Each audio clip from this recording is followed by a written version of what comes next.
English 11, Reading Test, Passage 3. Tiger Woods is often referred to as the child prodigy of golf. However, 80 years before Woods, another youth made headlines in the world of golf. Robert Bobby Tiger Jones Jr., 1902 to 1971, is described in the Oxford Companion to World Sports and Games as probably the greatest player the game has known. At age 14, Bobby became the youngest player ever to enter the U.S. Amateur Championship.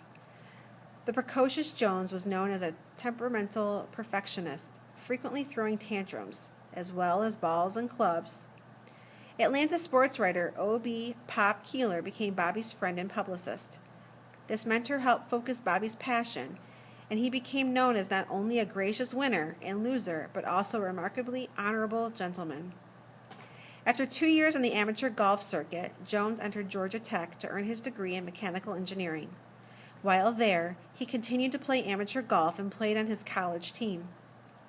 Immediately after graduation, Jones enrolled at Harvard, where, since his collegiate eligibility had been exhausted, he earned a varsity letter as the assistant manager of Harvard's golf team. It is difficult to imagine one of today's professional athletes volunteering to be the assistant manager of a college team. Perhaps the best story of Jones' sense of fair play comes to us from the 1925 U.S. Open. As he addressed his ball on the long grass on a steep bank near one of the greens, the ball moved. Against official objections, he insisted on adding a penalty stroke to his score.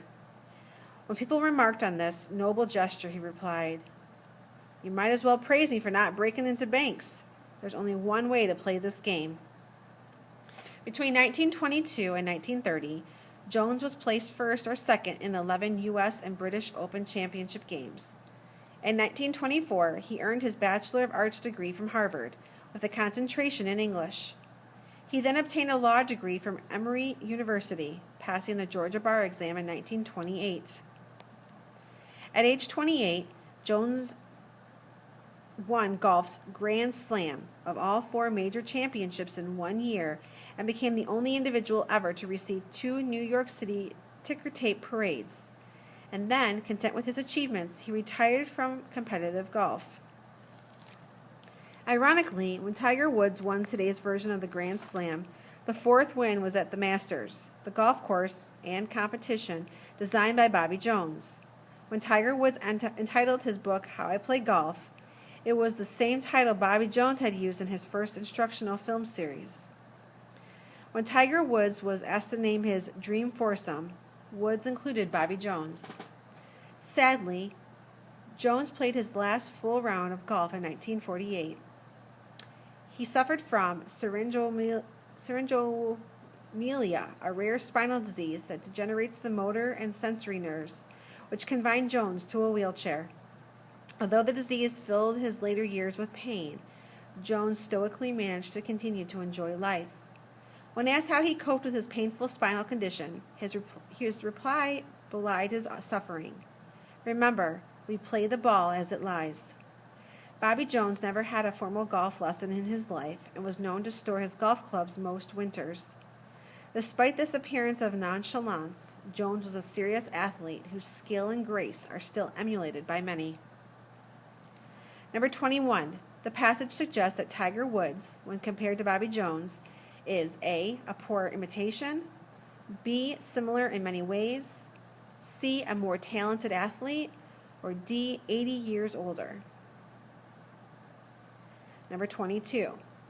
It can reasonably be inferred from the second paragraph that Pop Keeler could be called A, the first sports psychologist, B, a controlling and manipulative man, C, a swindler and a crook, or D, a positive force in Jones's life. 23. The passage primarily emphasizes the idea that Jones's golfing success was A, the only thing that mattered in his life, B, the result of extensive lessons, C, only one highlight of a life well lived, or D, due to constant practice. Number 24. Within the passage, the main function of the first paragraph is to A, provide vivid sensory details about the game of golf, B, explain how Tiger Woods and Bobby Jones met, C, identify the book that lists many well-known athletes. Or D, introduce a comparison between two young golfers. Number 25. It can be inferred from the passage that Jones's perspective on higher education was that it A, was important to a well-rounded life, B, was really difficult, C, was just a way to play sports, or D, was entirely unnecessary. Number 26. In the context of the passage, you might as well praise me for not breaking into banks, lines 35 through 36, suggests that Jones, A, had committed a felony in his temperamental youth, B, felt the rules of golf were as unbendable as laws against crime, C, hated to receive praise, or D, thought his admirers were foolish. Number 27. The passage implies that compared to today's professional athletes, Bobby Jones's commitment to being involved in his sport was A, dependent on the sport, B, about the same, C, lesser, or D, greater. Number 28. According to the passage, syringomyelia, A, occurs most often among golfers, B, forced Jones to retire at an early age, C, gradually left Jones incapacitated, or D, involves many needles and injections. Number 29. When Jones commented about playing the ball where it lies, line 67, he was referring to A, his penalty stroke at the 1925 U.S. Open, B, his debilitating disease, C, a fundamental rule of golf, or D, being honest. And number 30.